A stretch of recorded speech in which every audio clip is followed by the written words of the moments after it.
औषधि आदि सभी सामग्रियों की बहुत कमी होने लगी है। पूरी प्रजा में हाहाकार मचा हुआ है। राज्य में अराजकता की स्थिति बनी हुई है। प्रजा के पास करने के लिए कोई कार्य नहीं है, जिससे वह आलस्य एवं बीमारियों से घिरे हुए हैं। समस्या तो गंभीर है, पर कल बच्चों में खत्म होने से यह स्थिति तो आनी ही थी। इसके निराकरण के लिए प्रजा को 6 कार्यों से आजीविका उपार्जन कर समाज को व्यवस्थित करना होगा, जैसे वशीकरण, शस्त्र से वशीकरण, लिख पढ़कर, कृषि कर्म, जमीन जोतकर, विद्या कर्म, शास्त्र, नृत्य, गायन आदि से, वाणिज्य कर्म, व्यापार से एवं शिल्प कर्म, हस्तकला की कुशलता से आजीविका करना।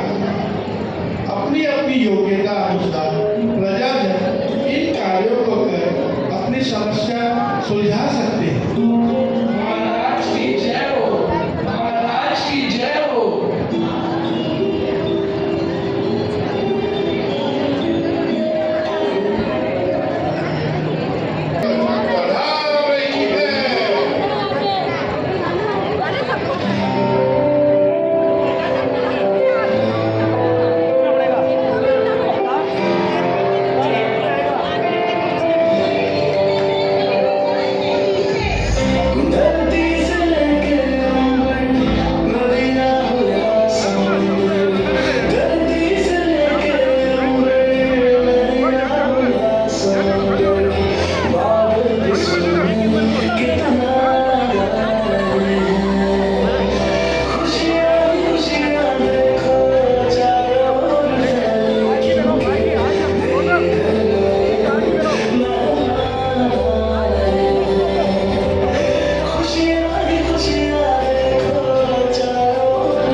पुत्री रत्नों को पाकर मैं धन्य और परिपूर्ण हो गया हूँ। हाँ महाराज, हमें भी कन्या रूपी धन को पाकर बहुत प्रसन्नता हो रही है। सच में राजन, ये हमारे अहोभाग्य है कि हम कन्या के माता पिता बने। अब आप इनका अच्छा सा नामकरण करिए, जो नाम युग युगांतर तक विख्यात रहे। महारानी यशोधरी, हमारी इस कन्या में ब्रह्म रूपी तेज की झलक है, इसीलिए मैं इसका नाम ब्राह्मी रखता हूँ। महारानी सुनंदा, हमारी ये पुत्री अद्वितीय सौंदर्य की धारी है, इसीलिए इसका नाम सुंदरी रखता हूँ।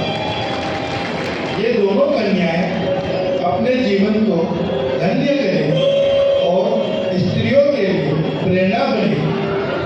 राजकुमारी ब्राह्मी की जय, राजकुमारी सुंदरी की जय,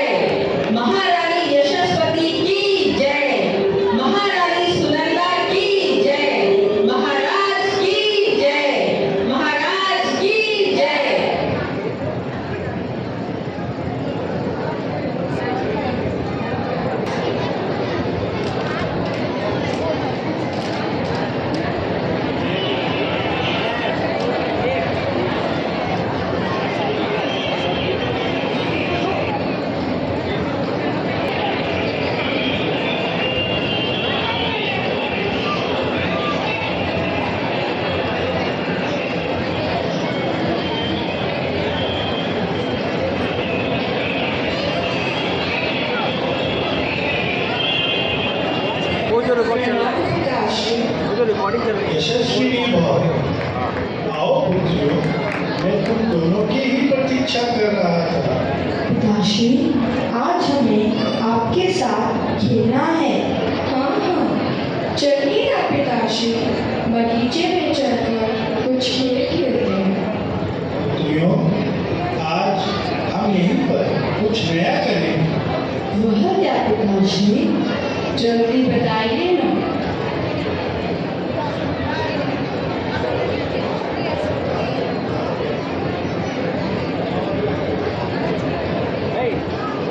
बताओ पुत्रियों, यह क्या है?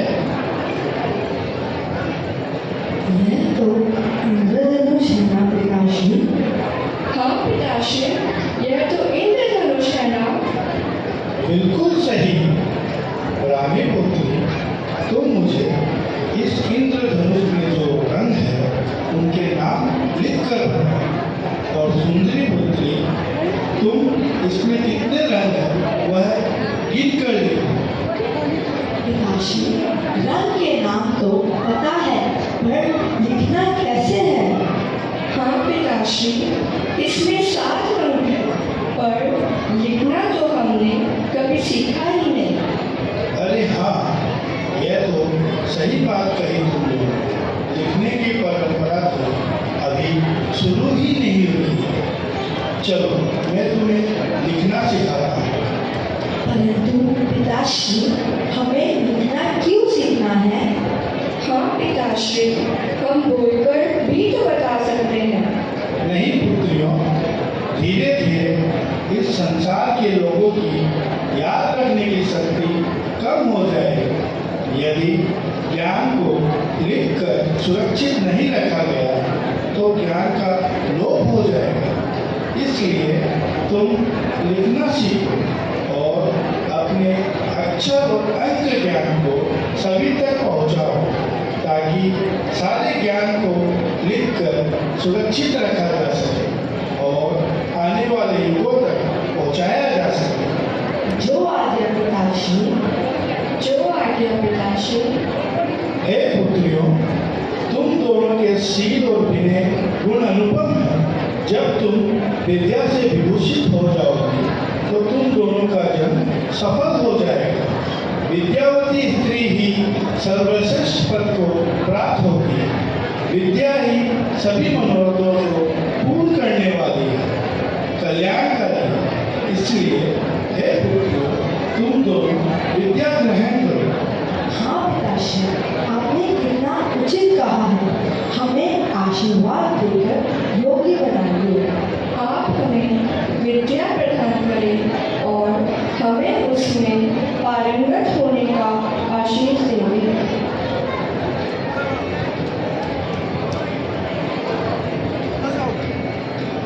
पिताश्री, मैं इस अक्षर ज्ञान को पूर्णता से धारण करूंगी, यह संकल्प करती हूँ। मुझे पूरा विश्वास है कि तुम्हारे नाम से ही यह विश्व की पहली लिपि ब्राह्मी लिपि कहलाएगी। पिताश्री, मैं भी आपके दिए अंक ज्ञान में निपुण होकर गणित शास्त्र को अच्छी तरह धारण करूंगी। हाँ पुत्र, तुम दोनों अपनी अपनी विद्याओं में निपुण होकर अपने कल्याण के साथ इस जगत का भी कल्याण करो, यह मेरा विश्वास है।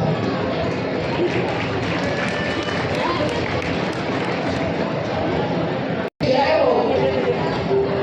महाराज, आज स्वर्ग से अपूर्व सुंदरी अप्सरा नीलांजना दरबार में अपना नृत्य प्रस्तुत करने उपस्थित हुई है।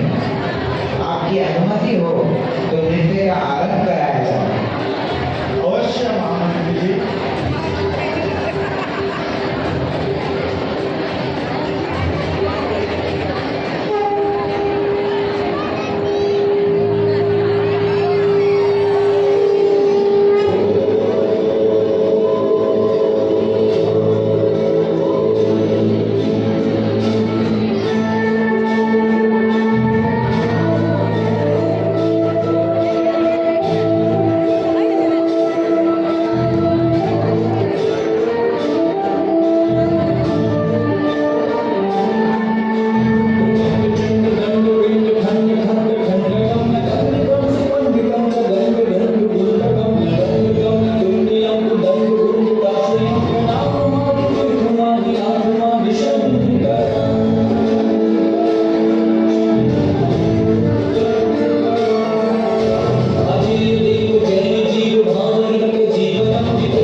बात भी नहीं सुन रहे, तुम ही इनके रोको ना।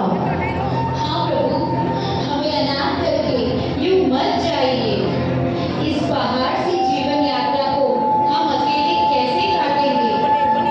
दया कीजिए ना, मत जाइए। हम आपको नहीं जाने देंगे। आपके बिना हमारी जिंदगी अधूरी है। हमारे जीवन का कोई मतलब नहीं है आपके बिना नाथ, मत जाइए।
ये सब कैसे अचानक हो गया माँ?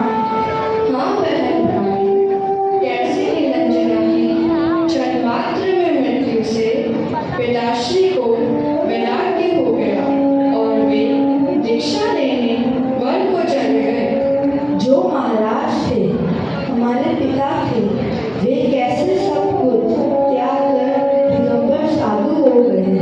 यह संसार कितना परिवर्तनशील है। सच में यहाँ कुछ भी शाश्वत नहीं है। सच कहा बहन, इस संसार के मायाजाल में फंसना बेकार है। हमें भी इस संसार गमन को खत्म करने का उपाय करना चाहिए। हाँ, हमें भी इस संसार को त्याग कर मोक्ष प्राप्ति का उद्यम करना चाहिए। वास्तव में केवल वही करने योग्य है।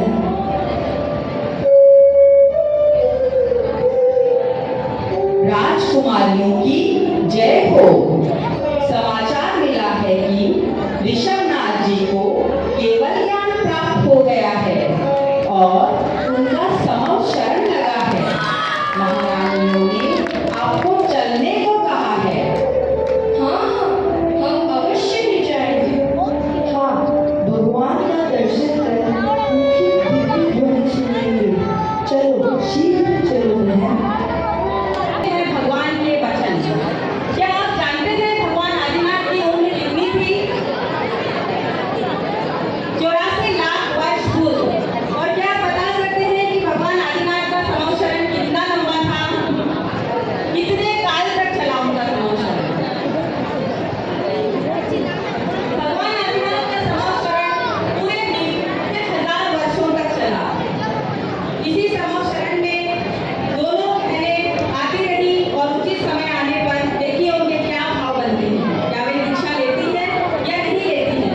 तो चलिए चलते हैं समव शरण में और सुनते हैं पूरे मन के साथ, पूरे भावों के साथ कि भगवान की दिव्य ध्वनि में आज क्या फिरने वाला है। एक बार पीछे देखिए, रामी और सुंदरी जा रही हैं समव शरण में भगवान के दर्शन करने के लिए।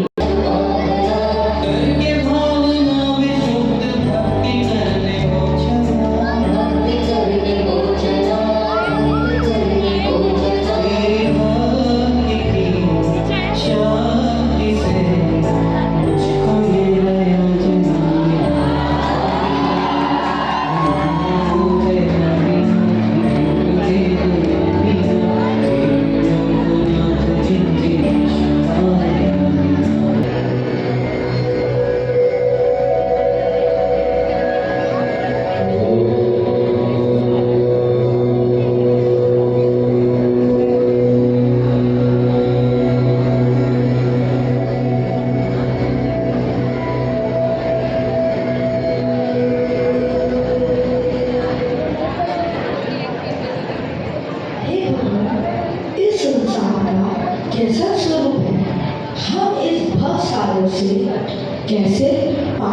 हो सकती है।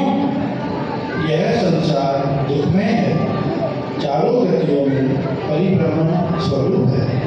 इस भव सागर को पार करने के लिए मनुष्य पर्याय ही एकमात्र उपाय है, जहाँ तप, त्याग, संयम, साधना, ध्यान से सभी कर्मों को नष्ट कर मुक्त हुआ जा सकता है। हे भगवान, हमें बताइए, क्या हम स्त्रियां भी आप समान कैवल्य को धारण कर मोक्ष प्राप्त कर सकती हैं? उसका क्या मार्ग है? मोक्ष प्राप्त करने के लिए पहले स्त्रीलिंग का छेद करना होगा। उसके लिए आगे का इच्छा धारण कर महाव्रतों को अंगीकार कर कठोर तप साधना करनी होगी। तत्पश्चात पुरुष रूप जन्म लेकर दिगंबर मुनि रूप धारण कर तपस्या करके मोक्ष प्राप्त किया जा सकता है। हे भगवान, आपके इस मार्गदर्शन से हम धन्य हुए। मैं यह संकल्प करती हूँ कि मैं आगे का भिक्षा ग्रहण कर त्रिपर्याय का अनुभव प्राप्त करूँगी। मैं भी बहन ब्राह्मी की तरह ही दीक्षा लेकर आर्य बनने का प्रण करती हूँ।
हमारी गलती